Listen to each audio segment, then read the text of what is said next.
Today, Professor Dr. Manoj Kumar will give lecture on the sales and distribution management. In the series of the sales and distribution management lecture of the Professor Dr. Manoj Kumar, we'll discuss the Unit 5 qualities of the good salesman and principles of the salesmanship.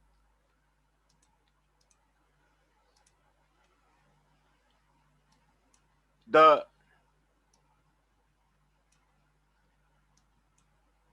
contents are their introduction, objective, main content, qualities of a good salesman, personal characteristics of the successful salesman, professional spirit, principle of the professional selling, conclusion, summary, tutor mark assignment, references, further reading. Introduction. Successful salesmen are apt to be those who are at heart salesmen willing and able to lead the sales force by precept and example. Such managers are always in the front and by action guide direct the sales force in carrying out the task necessary in achieving the sales objectives set for them. This is the characteristics of the successful sales manager of achieving of the sales objectives set by them. This is the successful sales manager. Such sales manager of necessarily must thoroughly understand salesmanship and enjoy its practice and be capable of training others to the desired level of the efficiency. It is only a sales manager who has depth of the knowledge of the salesman and practical experience of same that can appreciate the enormous challenges that salesmen experience out there in the field and have the inclination and capability to be of useful assistance to them. Salesmen need the assistance of their manager in many ways. They fall back on the wealth of the experience of their bosses to find answer to question and solution to problems they are exposed to in the ordinary performance of their duty. Such questions and problem, if not satisfactory resolved, many impede the successful conclusion of the orders. Inability of the salesman to conclude orders successfully is indicative of the failure on their part and will be cumulative, undermine the achievement of the sales objective sales for the sales force. What are the sales objective are there? Achieving of the sales objective.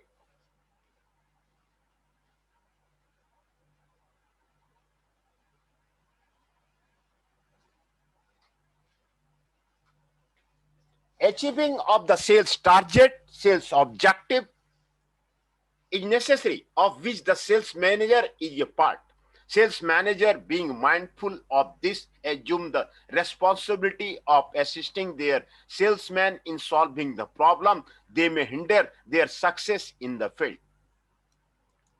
Though sales managers are expected to assist salesmen in selling, the point needs to be made that the level of the success to be achieved by salesmen is to a very large extent depend on their personal ability, knowledge of intricacy of the salesmanship, business, company, product, competition, and customer prospects, technical and the behavior skills, and attitudinal disposition of selling as a profession. This is the success to be achieved by the sales manager. Based on the experience garnered over the years in salesmen, this unit will discuss in the remaining pages the quality one needs to possess to become not just a successful salesman but a super salesman. Objective at the end of this unit, you will be able to discuss the quality of a good salesman, explain the personal characteristics of the successful salesman, discuss the professional spirit, list and explain the principles of the professional selling. Main content, qualities of the good salesman. The sales force of the organization must be successful for the organization to succeed and achieve their corporate objective. What are the corporate objective is there? To achieve the corporate objective, personal selling being responsible for the converting outputs of the organization to the case, and only direct revenue generating function is indeed the lifeblood of the business organization. It is not surprising, therefore, that when this function sneezes, the entire organization catches cold.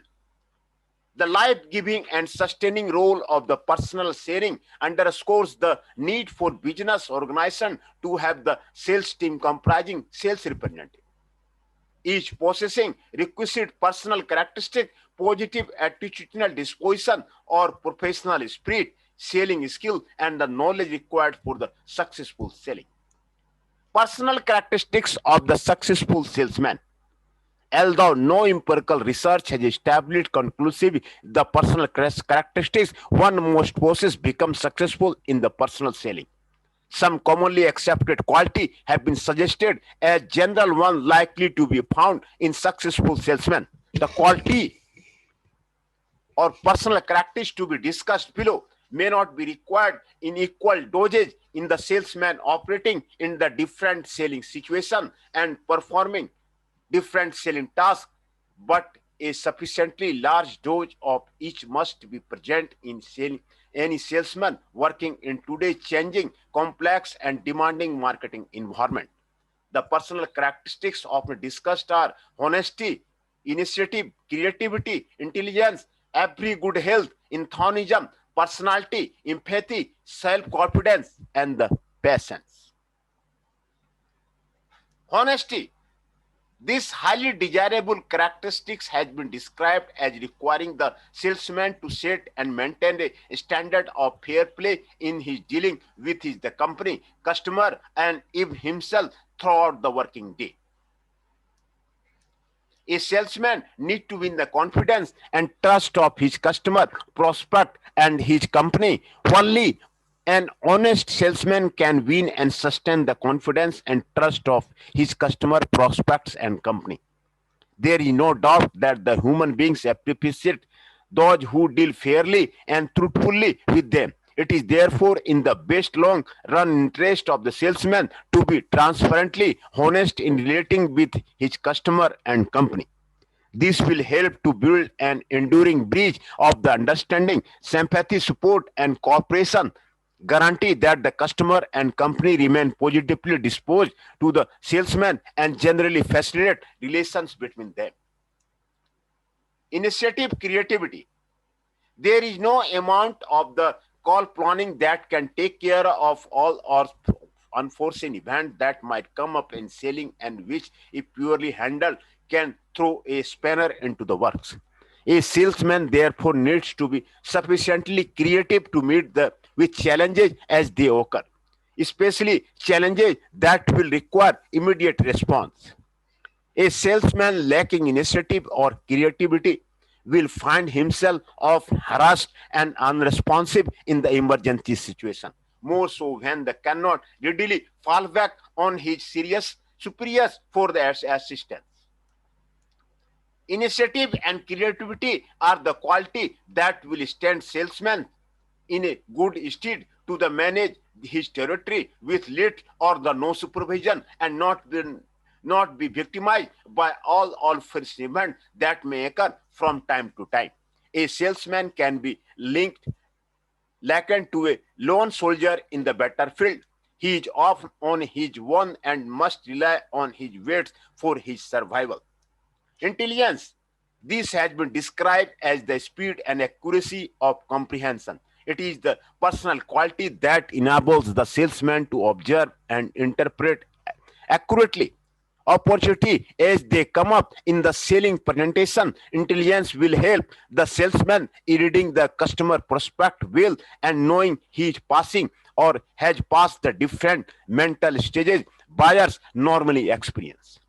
In selling presentation, the salesman has to get the attention of the customer, hold his interest, arouse desire in him for the product, and get him to sign the proverbial dotted line. Intelligence is needed in knowing when the customer is sufficiently aroused and ready to buy. Poor judgment on the part of the salesman in reading and customer can be costly. Energy, good health. Salesmen being basically field workers who are always on the back and call of the others, often making calls on the foot, working at the odd hours, and generally subject to working in conditions that are not always convenient, need a good dose of the energy to keep all appointment for every working day. Physical fitness and good health and quality, one need to discharge all his responsibility timely as a salesman. In Thonism, personal selling is a profession. Whoever chooses this progression should be prepared for all of it has to offer. It offers opportunity and challenges. It can be difficult and frustrating at the time. The challenges are often as daunting as the opportunity are enticing. Salesmen makes lots of the money, but they also have odd working hours, hardly settle down in a place, and have one of the highest rates of the labor turnover in the marketing position. Enthusiasm suggests one appreciation of the demands of the selling profession and acceptance of the same. This likeness for selling and acceptance of it as a profession is the quality that helps in keeping the salesman going and accepting selling challenges with the equanimity. Personality. Personal selling be a communication process in which the salesman try to pursue the customer prospect to see his point of the view or do something way he wants. The personality of the salesman become a critical factor. A person that can easily succeed in pursuing another should be a likable human being, trustworthy, dependable, and have an apparently friendly disposition. The person must radiate an aura that attracts others and is pleasant to them. Patience. This is characteristic that retains the salesman from pushing or stampeding the customer or the prospect and discipline him to listen and appreciate the viewpoints of the other person with a view to arriving at an arrangement that will suit the two. A patient salesman will not rush his presentation and miss some important selling point that will appeal to the customer or prospect. He will rather listen and attentively to the other person, gain an insight into his thinking, and slowly but progressively guide the customer or prospect to taking a decision that will serve the interests of the two parties. Empathy, it relates to the power of understanding and immediately entering into the another person's feeling. This characteristic important as the sales representative needs to understand and read his customer prospects. Self-confidence, it usually develops from the assurance and experience. A confident salesman is likely to pursue and convince a customer prospect. A well-trained, experienced, and knowledgeable sales representative will tend to have confidence. He must not, however, be overconfident. Selling skills. He must know all the processes involved in the selling function. He needs to acquire technical skills in the area of prospecting, call planning, securing interview, opening the interview, overcoming objection, product demonstration, closing the sale, etc. Good communication ability. You are interacting with the people and need to be persuasive. Personal selling is essentially a communication process. A good command of the language of the communication is important. Have adequate knowledge of the product, company, customer, prospects, and the competition. Knowledge is important because customer prospects expect confidence and assurance from the salesman. Customer, mostly industrial buyer, expect facts from the salesman. Personal selling is the end result of the sales and marketing strategy. So knowledge of the company and its product and policy is to be the advantage of the salesman. Professional spirit, the personal characteristics, technical skills, communication ability, and the knowledge requirements so far discussed in this chapter are arguably sufficient to make one successful in the creative salesmanship. Some people, however, will not be contented with just being a good salesman. Most organizations and especially sales manager look beyond the good salesmen to the extraordinary one, and there are extraordinary salesmen who what is called winners or the stars. This rare breed of the salesman will be succeed where other salesmen fail. They can handle even the most difficult customer and can sell against seemingly superior competitors. These salesmen possess the right professional spirit, a positive attitudinal disposition to the selling. This is the ultimate characteristic, the vital ingredient all super salesmen have in common. Professional salesmen in this class of the super salesmen realize and accept the reality as suggested that the customer, whether big or the small, whether he comes in person, writes or telephone, is the most important person in the business. Without him, there would be no business. The customer does not depend upon the business, rather business depend on the customer for the survival. The opportunity to serve the customer is a favor to business and the salesman. It is the job of business and especially the responsibility of the salesman to provide to the customer the goods or services he needs in a way profitable to him and, of course, the company. The customer is not someone with whom to argue or match our wits. No one can ever win an argument with a customer. With the above tourism in mind, the professional salesman in dealing with the customer prospect should diligently apply the following recommendation. Create confidence and make the customer feel at ease in doing business with him. Think about the customer's need rather than his own needs to sell. Accept rejection as part of the job and not avoid difficult situation. Seek to gain the customer's respect rather than seeking to be liked. Be patient and persistent as distinct from aggressive and too pushing. Principle of the professional selling, accepting the truth of the economic essence of the customer to business survival and the demand of managing him in the face of the keen competition. We prefer the following principle to serve as a lamp to the feet and light of the path of the salesmen who want to become winners. By paying attention to the principle, the salesman will gain understanding and to their learning and ultimately bring prosperity to themselves and their company. People buy to the benefit. The motivation for buying is the benefit that will occur for the exercise. People don't buy products for their sake, but for the benefit which will result from the purchase, which must satisfy a real needed gap in the individual or the organization. The first issue that emerges from the above point is that the salesman don't offer product to buyer but benefit that product will give. A good starting point in the selling will therefore be a thorough proposition analysis. This will reveal all the benefits the proposition is capable of producing, some apparent, some hidden, some demonstrable, others not.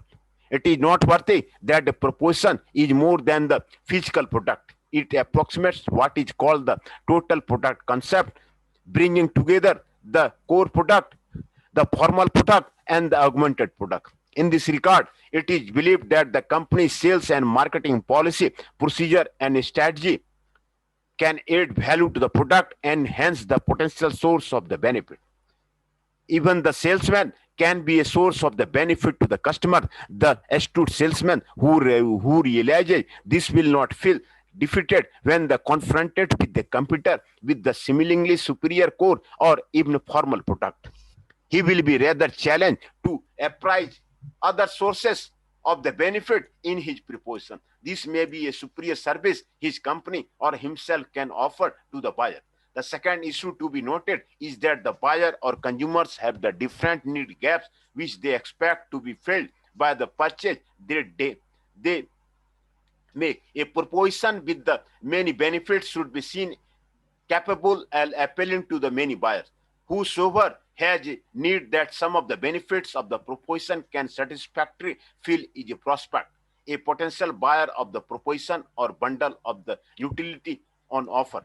A salesman should therefore not be unduly restrained in defining his prospect. Since different people buy on the proposition for largely different reasons, the salesman should remember to stress different benefit giving aspects of the proposition to the this dictum is according to his deed. The third point to note in the principle that people buy to benefit is in line with the assertion to on buyer motivators. It asserts that the people buy for fear of the loss and for opportunity to gain. In clearly stating the benefits of the your proposition, make the customer or prospect see what he stands to gain by accepting your offer, and he will suffer if he fails to buy or buy an inferior proposition. The customer or prospect should be told why he should accept a proposition, how the decision will benefit him, what the proposition can do for him, and the characteristics or feature of the proposition that will guarantee the promised benefit.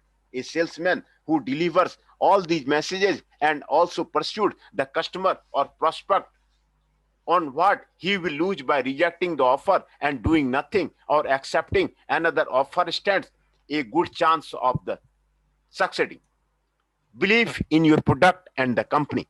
In many years association with the salesmanship, I have come to conclusion that the attitude of salesmen to their product and company is vital to their success. A salesman should not be only know his product inside out. He must like the product and believe in the ability to the product to deliver all the benefits claimed.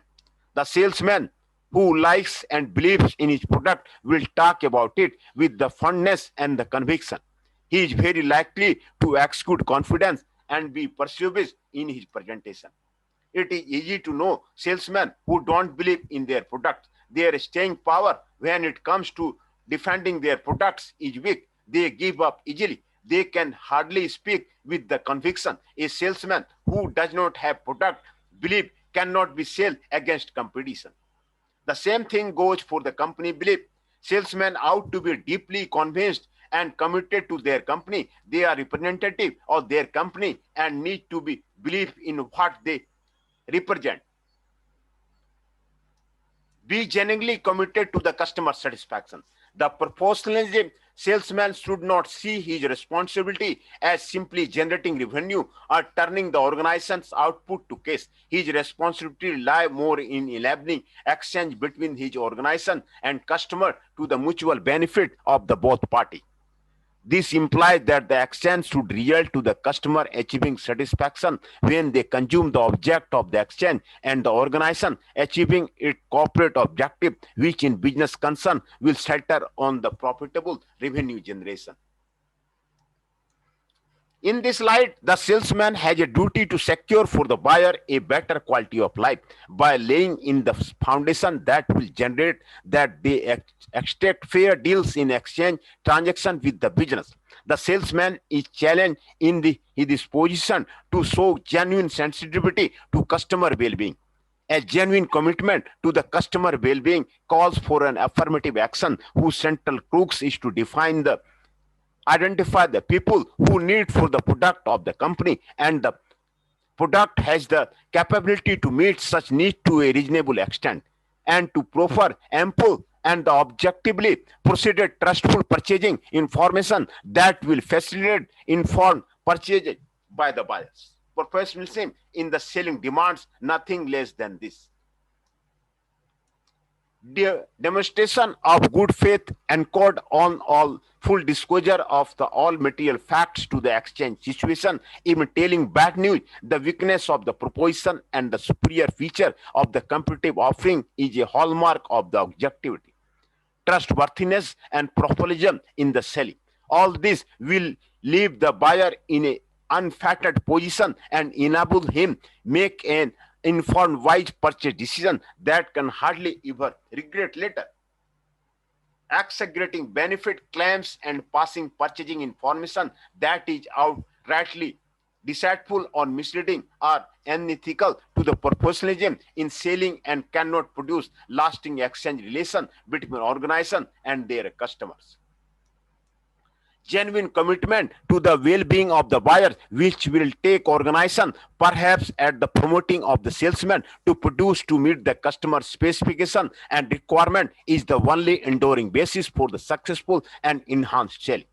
This calls for an attitude of the mind and orientation people in business, and indeed the singular essence of it. satisfying customer and satisfied customer are the oil that lubricates the wheel of the selling and guarantees that the process remains self-propelling and the exchange relation remain perpetually generative.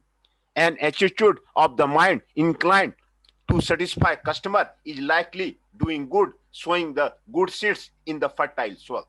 The seeds must bear good fruits, many folds, having satisfied customer, granting that one sale will be a replace another. Shared destiny. A professional salesman seals his fate as being emphatically linked to those of his organization and customer.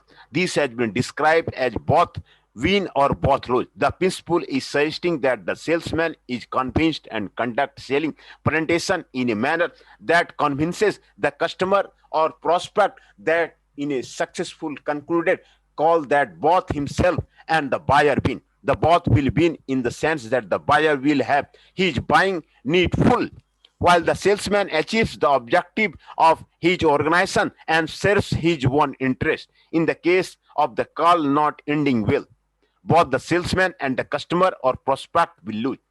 Loss here is in the sense of the buyer missing the benefits of the proposition would give and his need remaining unfulfilled, while the salesman will lose in the sense of not being able to pursue the customer or prospect and realizing the objectives of his organization and serving his own interest.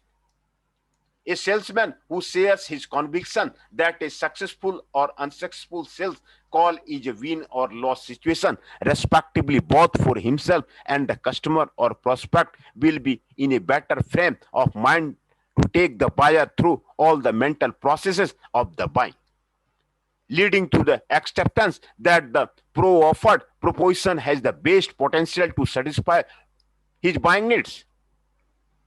The salesman has a stake in the transition and will manage the exchange in the light of his enlightened self-interest.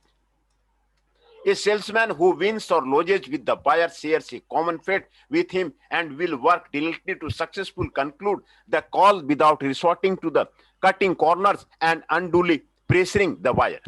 A person who accepts a proposition and later becomes dissatisfied with the purchase cannot be said to have won. He cannot make a repeat purchase and may indeed prejudice other potential buyers, therefore making the salesman a bigger loser. The winner salesman is the one that successfully concludes a sale which guarantees the satisfaction of the buyer needs and keeps him happy ever after. Conclusion: there are bad salesmen, good salesmen, successful salesmen, and super salesmen, or the stars or the winner. No sales manager can stand a bad salesman. Most sales manager can tolerate good salesmen, appreciate successful salesmen, and reference super salesmen. What marks super salesmen out is not too much their personal characteristic, knowledge of the products, many company competitors, and the customer, selling skills and ability, but their professional spirit, a positive attitudinal disposition to the selling delay process. This is ultimate characteristic that make them to excel in all situations against the daunting odds. They appreciate the importance of the customer in business and make conscientious and calculated efforts to see and treat them as a king. They are firmly committed to serving the customer. They know, like, and believe in their company and product, seeing that they win or lose with the customer. They strive to ensure that the customer always win in exchange relation with the business. They do not try to sell just anybody. They painstakingly define and identify their prospect, learning very much about them and through dialogue make available to them simple and effectively processed trustful purchasing information that will facilitate informed purchase by them. The result is that both the buyer and the salesman will and are happy ever after. This unit had discussed the following: qualities of the good salesman, personal characteristics of the successful salesman, professional spirit, principles of the professional selling. Tutor market assignment: discuss the quality of the good salesman, explain the personal characteristics of the successful salesman, discuss the professional spirit, list and explain the principle of the professional selling. The references for the reading are also given here. This is the unit 5 of the professional selling.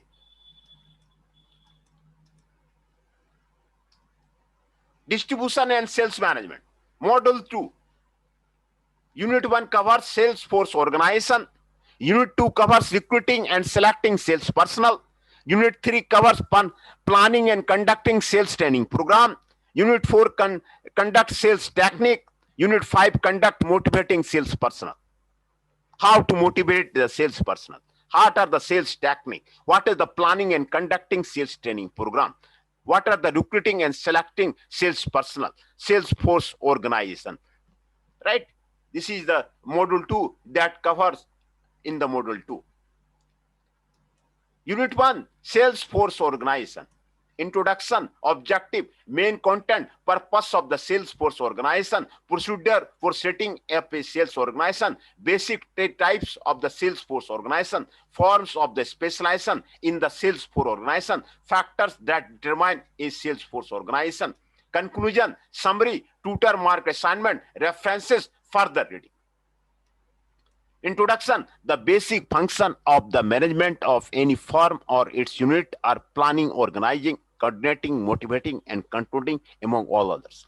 Every firm has an objective, and this is identified during the planning process. The setting up of the objective equally identify how the goals are to be accomplished through some strategy formulation and the arrangement. The result at the end of the whole objective are monitored and appraised to determine whether the results are accomplished as initially determined or deviated from the plans, the regions established, and some corrective measures mapped out. In between the planning and controlling stages of this management activity by the firm, organizing comes in because different resources, human, finance, material, and machines that aid in accomplishing the result have to be arranged properly for more synergetic results. It is important here to distinguish between organizing and the organization because to many people they seem the same, but they are different. Organizing as process or means to achieve a result is the grouping to a manager with authority necessary to supervise it, and the provision for coordination horizontally and vertically in the enterprise structure. An organization as an end product is an arrangement, a working structure of activity or function involving a group of people with the aim of making the people involved work together better than they can individually. Implicit in this definition is that for an organizational role to exist and become meaningful for the people, it should incorporate various objectives with a clear concept of the major activity and duty involved and understood area of activity so that people filling each position should know what to do to accomplish result.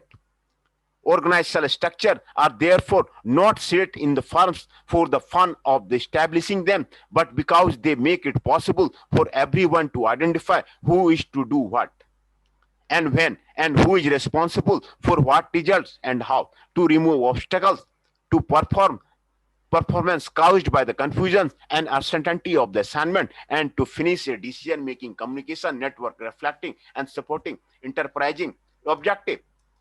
A sales force organization is therefore a group of individual salesmen striving jointly to reach certain goals and bearing informal and formal relation to one another through their cooperation. The organization is the vehicle by which the members, salespeople, hope to achieve their personal and cooperative objective, and it produces the framework within which the activity of the group are carried on with the human relationship objectively established. During the early evolution of the marketing, the task of the business firms were centered on the mass production of the goods and the services, product quality improvement, and later hard and fast selling of this product with no emphasis on how to organize the sales unit in establishment. These managers assumed that many products produced could be forced down on the customer who must accept them without the hesitation. These sales force actively were equally not properly organized. In today's small business enterprises with only few employees, product and geographical area and customer to meet, the sales force not to be objectively and formally organized, but usually report directly to company's chief executive or the marketing director. However, the business and the marketing of today is an area of change as a result of the product's improvement, increase in product quality of the many firms. With new ones added, development of the new products due to the presence of the technology and the widening gaps between the firms and their market in addition to the increasing complexity of the business environment. As a result of these changes, the business enterprise and the operator that wish to succeed must have objectively and formally arrange, organize its entire department or units with a particular emphasis on the sales force to accomplish its desired goals.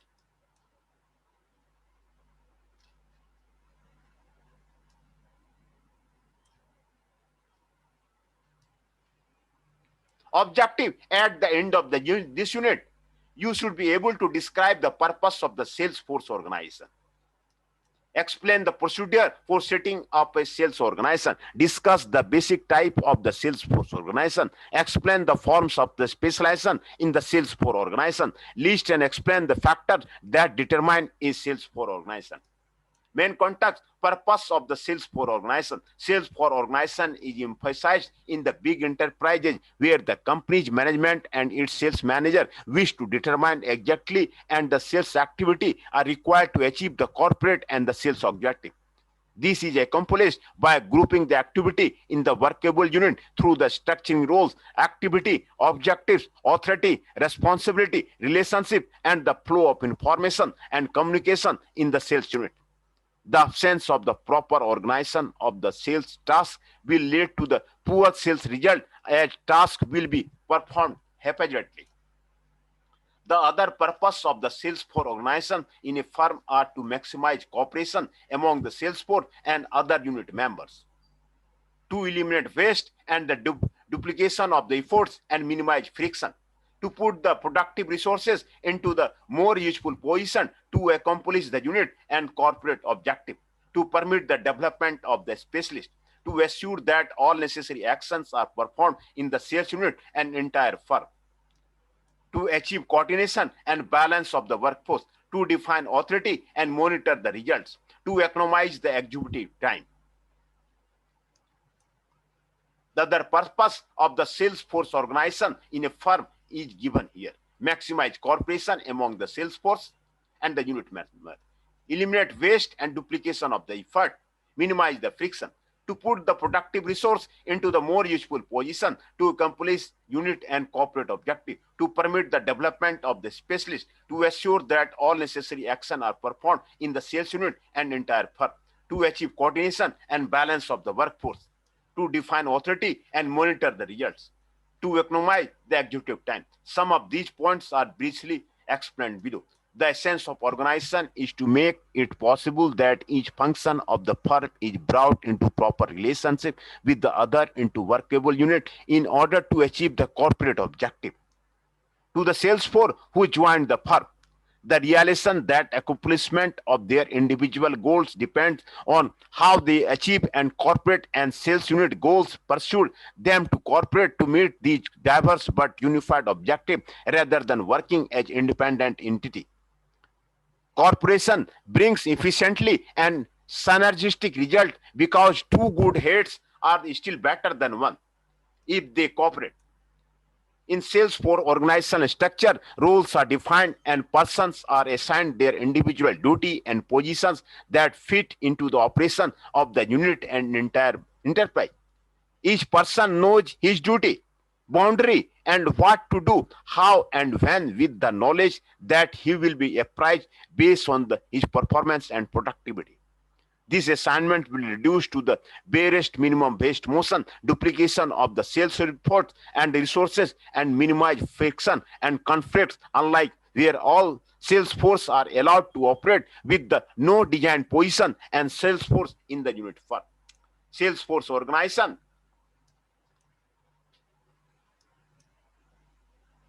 unit firm. Sales for organization is concerned more with the human resources as the most productive resources of the enterprise resources. A firm with the well-structured sales for organization will know who should do what and when and where, the number of the sales force to recruit, train and assign specific sales territory and quotas, and who should be compensated for what achievement or dismissed. This is because the assignment of the person to position from the artistic for elevation of the sales for performance than an situation where they do their sales jobs in the firm with the no specified duty, territory or the customers to handle. In sales for organization, roles are defined, positions created, and people are assigned to accomplish the roles in the position they occupy. Sales for organization in a marketing firm is aimed at putting the right person in the right position at the, and the constant performance of particular sales jobs makes the salesperson a specialist because the division of labor involved creates room for the specialization and increase in efficiency and productivity. The use of the specialist increases the number of the new sales territory opened and the use of the customer visited, the sales volume turnout and revenue made within a specified economic and cost effective time and the territory. Unlike in the personal accounts and production department of any organization where the subordinates are in very close contact and supervision by the superiors to accomplish the various units goals, there is a gap between the sales unit of the organization and its market, and this gap becomes wider the more an organization and its markets grow. The existence of the gap should not prevent the firm from maintaining cordial relationship with its the markets or give the top management enough time to accomplish their task. It is therefore how well the sales force is organized in the firm that will determine how this gap will be bridged. Moreover, when it is realized that the sales force operate in the field with little or no much close supervision by their superiors, by getting people to work together as a team rather than as a assortment of the individual, an organization can accomplish more collectively than its member could independently result of the marketing synergy. Sales for organization structure define authority, responsibility, and accountability. It helps in the recognizing individual differences in competence, effectiveness, and the results accomplished under the defined environment. As a result of these differences, each salesperson is assigned a job he can accomplish with the zeal through the corporation rather than searching for ways to justify his own existence. This leads to the corporation or balance of the power as one's deficiency is covered by another's efficiency, and no one can claim the achievement of any sales result simply due to the reciprocity tendency resulting from their operations. Authority in the sales organization are defined as either line, staff, or the functional type with their merits and demerits, while lower line authority carries with it general power to require execution of the order by those lower in the organizational hierarchy. Staff authority involves only the power to suggest and advise those holding line authority on the method of implementing order. The functional authority enables, especially in particular area, to enforce their direction within a specific and limited field. A firm with an objective sales organization will gain the advantage of the absence of the conflict as each manager is aware of his boundary and authority and other limitation with proper defined span of the control. Each individual equally knows who to obey at a particular time, with the top manager having a specified number of the subordinates to control at a time. Among the aims of the sales for organization are authority delegation by the management and assignment of the responsibility to the subordinate to make sure that all jobs are performed and coordinated effectively. The results of all these are the divorce of the routine and technical marketing jobs from the manager to capable and well-trained supervisor and other subordinates. This enables the manager to have enough executive time and concentrate on the planning of the sales activity. Economy in the use of the executive time does not mean a total handover of the coordination job to lower subordinates or the sales force as adequate communication and coordination are still required from the executive to keep the sales job going. Procedure for setting up a sales organization. When a marketing firm is newly established and is in need of the sales unit, or an existing firm want to expand its marketing function to accommodate a sales unit, some procedures are usually followed. It is illogical to allow the sales unit to emerge unplanned and unaided. In most cases, at least 5 major steps are involved in setting up a sales organization in any business enterprise. Definition of the objectives, step 1. As the figure shows, the first step in the sales organization setting is the definition of the objective of the firm wishes to achieve through the sales force. Any objective set should run in conformity with the marketing and the corporate objective of the enterprise, and it should be a precondition or setup for the success of the order. Among the many objectives of the sales and marketing unit of an organization are survival in the competitive business environment and the market, achievement of industry leadership, development of the good reputation, and creation of the good marketing niche for the firm. Others are the diversification of the product line, provision of the excellent services to the customer, increase in the sales quota, volume, and the revenue, quicker return on the investment, and corporate growth and the profits. These various objectives should be quantitatively defined for easier accomplishment and the measurability. The time period to achieve these objectives has to be stated to determine when a particular goal is met or not. Step 2. Determination and deletion of the necessary activity. Following the definition of its objective is the determination of the necessary activity of firm should use and follow the accomplish these stated sales objective. These form what is called the sales strategy of the sales unit. Among these activity may include remaining the sales force, hiring more sales force, promoting the existing ones, creating the new sales activity or function, territory, or establishing sales quota and the new product line. The accomplishment of these activity will be followed by such question and answer on what should do what, where, and when. What is the relationship of each sales activity to the other and members of the sales force and other units, and the responsibility of the personnel to fill these positions. Conversion of activity in the jobs or position. The activity defined in the step 2 are meaningless until they are properly converted into the jobs or position. This means logical allocation of the different positions to the different people in such a way that tasks that are related are assigned to the same positions. For instance, product merchandising and pricing may belong to the same position, sales promotion and advertising to one position, while the sales territory handling and transportation to the another position. In any form they come, each task should be positioned in such a way that it is challenging, interesting, and involving every member of the sales unit. The nature of the firm's product, financial and human resources ability, the distance between the firm and its market, the size of the firm, the size of the market, and the top management policy and interest on the sales activity should be considered.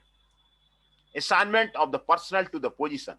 There is still this unfinished motion since year on whether jobs should be created in the sales department and a search for the capable personnel to fill them begins, or the people enough sales potential and skills hired first and position created later for them in the sales organization.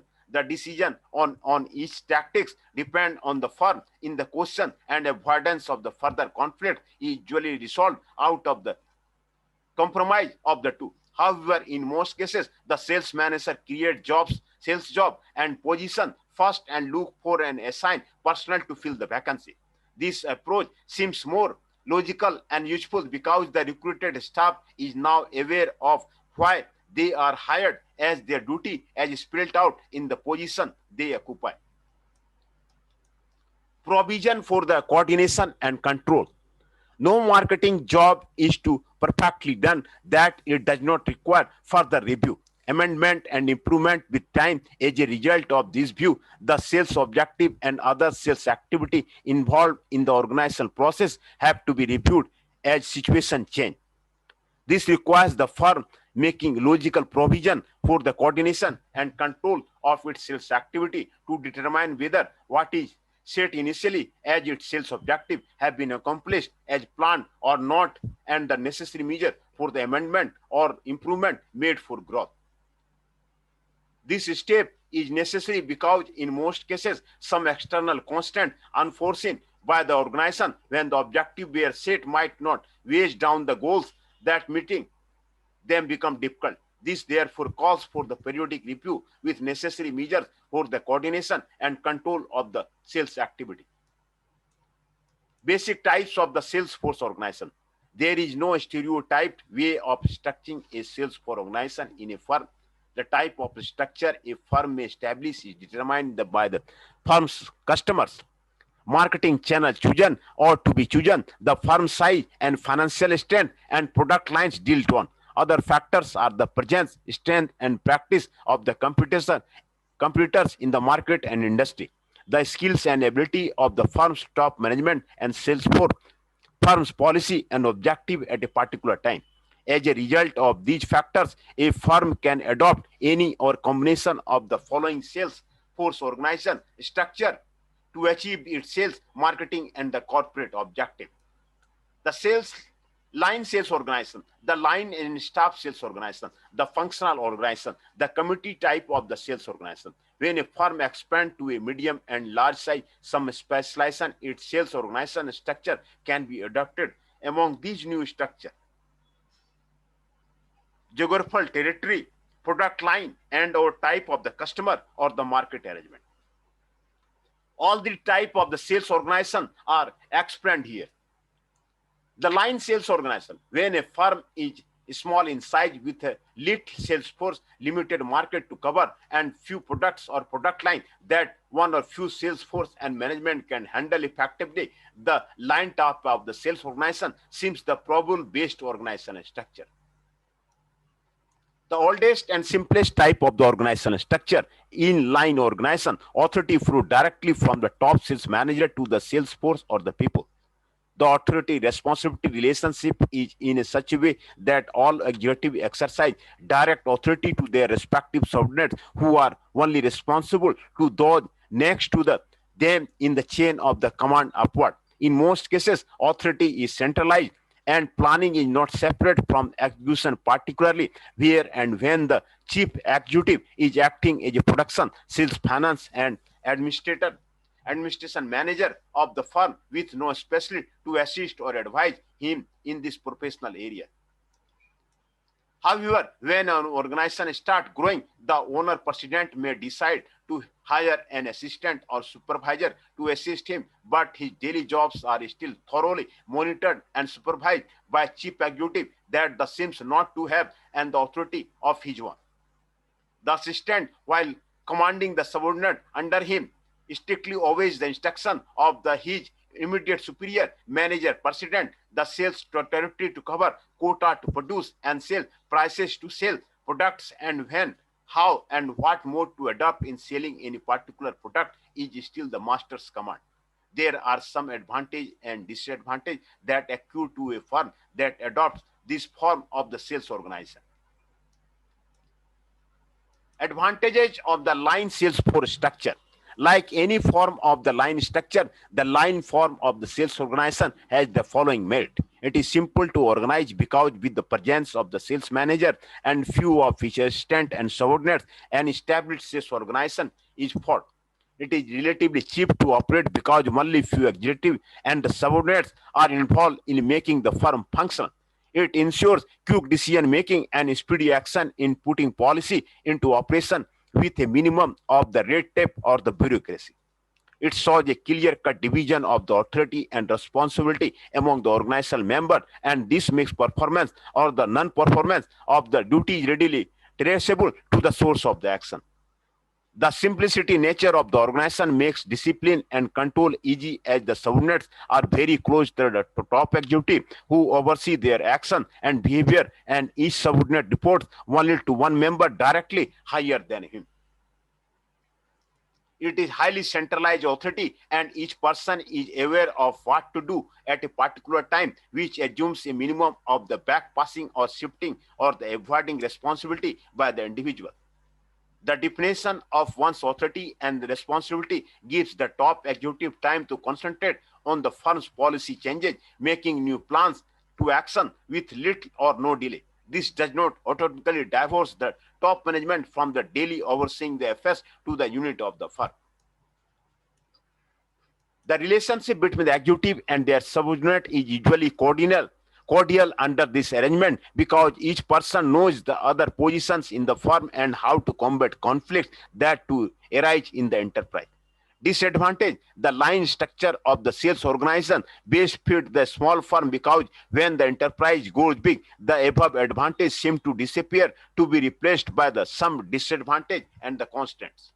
Among the demerits of the line structure of the sales force organization, lack of the managerial specialization, which result to the inefficiency because each manager or supervisor is responsible for a variety of duties which is not an expert. Even if here he can conduct all the sales and other managerial activity perfectly fine, time is a constant that will likely lead him to the inactivity. It is difficult to find replacement of the executive in line form of the sales organization. The death, resignation, retirement, or the absence of an executive creates a vacuum which takes a long period to be filled. This is because so much authority has been vested on this executive that the over dependence on him by all others create business paralysis when he is absent. The growth of the organization in terms of the subordinate level supervisor and other sales force and the maintenance of the line structure create additional problem to the firm because communication between the different officers is usually delayed. The communication gap creates misunderstanding, conflict, and misconception among the organizational members. The expansion of the firm may force the manager to rely so much on the subordinate and supervisor who may not have enough skill and knowledge to operate the affairs of the enterprise because they are already overloaded with the matters outside their originally scheduled duty. Their absence also disrupts the organizational activity. With all these limitations, it is reasonable to state that the line sales force organization is inappropriate in large enterprises that require specialization and greater efficiency to be successful. However, the line organization is now going out of the fashion for many business enterprises because many top executives try as much as possible to aid some staff member in their organizational structure. The line in a staff sales force organization. The complexity and growth of a firm and its sales unit call for the assistance of the special advisor to the chief executive and other top managers of the marketing and sales for the greater efficiency. This is because growth in terms of the function, specialization, geography, and corporate affairs make it difficult for one top executive to oversee the unit or corporate affairs effectively. The introduction of the specialists in their different field becomes inevitable as a firm grows from the small to medium and then large. Unlike the line officers who have relatively unlimited authority over those to whom directions are given, the staff person have authority restricted to their functional area. In the line and staff type of the sales organization, the chief executive or the sales manager is supported in his marketing sales activity by a group of the specialists expert in the different marketing field such as sales training, sales promotion, product distribution, advertising, research, and the sales analysis. In this structure, authority flows from the chief marketing executive to the sales manager and then to different sales force through their respective and immediate supervisor or other members of the line structure in the hierarchy. The duty of the staff member is to advise the sales manager and other top executive and not to execute any of the sales tasks. A chain of the command is disobeyed when the chief executive issues order to the sales force directly without going through their respective supervisor or the staff manager. All sales planning and the policy formulation are now concentrated in the hands of the chief executive and the sales manager, while the daily routine sales tasks fall under the responsibility of the staff members who only advise the executive on their respective sales activity. The line and staff form of the sales organization is a structure of the mesh sales organization of today and is mostly best applied when some condition exist. Some of these conditions as well, the sales force is large in number. The market is regional or national in outlook. The line of product is varied. The number of customers is large and diversified. The company wants to put increased emphasis on sales planning in relation to the sales operation. There are some inherent merits and demerits of a firm that adopts this structure process. Advantages: the chief merit of the line and staff structure is that of the specialization of the sales personnel, division of labor, and increased productivity and efficiency. This is because of the diverse of the sales planning from its execution. The division of labor equally allows the chief executive to concentrate more on the planning and the policy making of the sales function and other administrative duty, leaving the operating function to the staff who can now perform them better. Disadvantage: there is high cost in operating the line and staff sales force organization because of the additional specialists of the staff members that have to be hired, managed, and different unit and special sales tasks. Work of these specialists has to be coordinated, and such coordination is costly. There is equally a tendency of conflict and power tussle and rivalry arising among the staff members themselves in their sales duty. For instance, the sales promotion manager may have different views on the sales promotion with the advertising and distribution manager if their respective functions are not properly and clearly defined. Much gap between the problem recognition and control is created in most cases in such firm with the line and staff organization structure. This is because of the conflict resulting from who should do what a particular time among the line and staff officers. A proper diagnosis of the demerits of the line and staff sales structure so that the source of the problem arising from such an arrangement manifest from the confusion on who should do what, why, and how to make the instruction from who, accountable to who, and such other questions. These conflicts can be corrected through the proper job analysis and initial definition of the position and function of the each person's job before he joins the organization. Generally, consent conferences should be held among the enterprise members to keep them abreast on what is expected from each member at a particular time. This will help to reduce the conflict and confusion in the units. Functional type of the sales organization. Some business or enterprise may decide to organize their sales unit based on the different functions performed by the sales force and manager and the supervisor. Still, having the chief objective of the sales on the top of the organization leader, the work of the marketing or the sales unit under the functional structure is divided according to the activity of the department and the people assigned to the respective unit, or the job reports a marketing sales manager who in turn reports to the company general sales manager. Functional organization divides managerial activity so that each head from the assistant superintendent down has a few functions as possible to perform and is able to become a specialist in these. The workers take orders from more than one superior, but only in regard to the particular function over which each had control.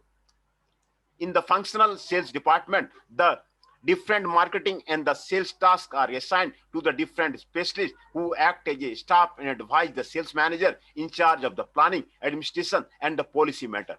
For instance, the sales personnel manager is in charge of the sales personnel management, starting from the recruiting, training, and motivating to the retirement. Sales promotion manager in charge of the product promotion, while sales training manager takes care of who should be trained, when, how, and where. A unique feature of this type of the sales organization is that different salesperson receive instruction from the different manager on their different function tasks simultaneously. This is likely to breed conflict in the system. Equally, these different sales force, even though they are specialists in their different area, are more line nature than the pure staff members of the firm. Advantage of the functional type of the sales organization. Among the merits to the firm adopting this structural arrangement are the specialization and division of the labor among these special managers in their respective area and function, This brings higher productivity and efficiency in the system. Many of the required special supervisory talents are readily found and easily trained for the particular duty in the enterprise. Specialized and the skilled supervisory attention is given the workmen. Disadvantages: among the demerits of the structure, discipline, control, and coordination of the function are difficult to attain and maintain in the firm because of the difficulty of the sales force obeying the different superior manager at the same time. The spheres of the authority tend to overlap and give rise to the friction and conflict among the middle manager, functionary or staff, and the line. This is because while the duty of the functional executive is to formulate plans, they don't have the authority to order the line members to carry out these plans or determine whether they are carried out or not. The arrangement in such enterprise makes it difficult to determine and locate who is in charge of what at particular time, which is responsible for what and accountable to who. This therefore results in poor performance due to the backpassing that lowers the employee morale. These problems of adapting the functional type of the sales force organization discourage many modern firms from the applying it. If properly managed, the firm gains a lot from adopting the system. The committee type of the sales force organization. Though not a special department or long-standing unit in any enterprise, many firms adopt the use of the committee to do special duty as they arise from time to time. This happens most when the task requires special talent and skills from the different specialists and unit, when it is found that one manager or unit alone cannot execute the job effectively. Committee is used as a method of organizing and executing group for planning and policy formulation while leaving actual operation, including implementation of the plan and policy to individual activity. A firm may appoint such committee as a sole training committee that consists of the general sales manager in related duty to the iron, but an issue that arises in the field and the outcome of the committee's decision is handed over the sales training manager to implement. These committee may ad hoc or standing in nature, but many firms prefer the temporary type that is easily dissolved after the specific job with time frame is executed. Committees are used because of the advantages the enterprise gain using them. Among these, the merits are the group deliberation and judgment of the many heads, which is better than very few standing manager, and limited knowledge on the crucial issue. Fear of concentrating too much authority in a single person in the pure line or the functional type of the organization. Representation of interest group in the organization who will now be committed to the successful execution of the decision reached by the committee. It is a good instrument for the coordinating the various activity and policy of the different department and personnel in the enterprise. They are useful for coordinating planning and execution of the program in the firm. It is a source of transforming and sharing idea from the various organizational members. Issue of the conflict are more easily resolved during the committee deliberation than unnecessary and unhealthy power tussles and competition on the enterprise member. The use of the committee gives much flexibility to firm because what could not be achieved by a single person or done inefficiently at high cost is easily executed by the combined and special branch of the constitute of the committee. In the most cases, the committee members are picked from the different units and area of specialization, which diverges them from the typical politics of a particular department or unit, and yet task is done successfully. Committee permit wide participation in the decision making, as person who take part in planning a program or making a decision usually feel more enthusiastic about accepting it. This increases more if the subordinates are grouped in the committee comprising many senior officers to discuss the sales problem of these particular subordinates. Demerit among the demerits of the using committee to solve the sales problem of an enterprise are the high cost involved in time and money, particularly when these committee members are senior officers of the firm whose jobs are very important, risky, demanding, and challenging daily. The distances traveled by the members to attend meeting and time and money consuming. The postponement of the sales meeting, deliberation ending in chaos, and such similar failures are costly to the enterprise. It is possible in most cases in the economic committee meeting for the foolish majority to force down their opinions on the few wise minority members of the committee, even where and when farmers' ideas are antagonistic, unrealistic, and illogical to the issue at stake. It is possible for committee to keep on adjourning their deliberations without actually executing the jobs assigned to them due to the indecision on the major issue or the inability to form the required quorum for the particular issue. This costly too. There is tendency of committee leading the firm, its member and the committee members to self-destruction.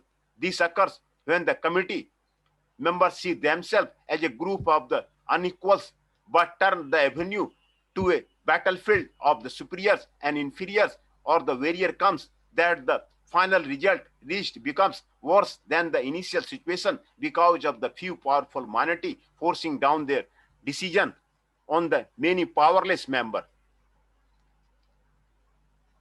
There is possibility of not holding any responsible for the decision and action of the committee, particularly when the policy returns out to the faulty letter. This is because the is usually referred to as a committee decision. That is, the chairman is even extorted from such faulty policy. In spite of these demerits, some firms will prefer the use of the committee to solve particular urgent and long-lasting problem in the firm, but avoiding their pitfalls.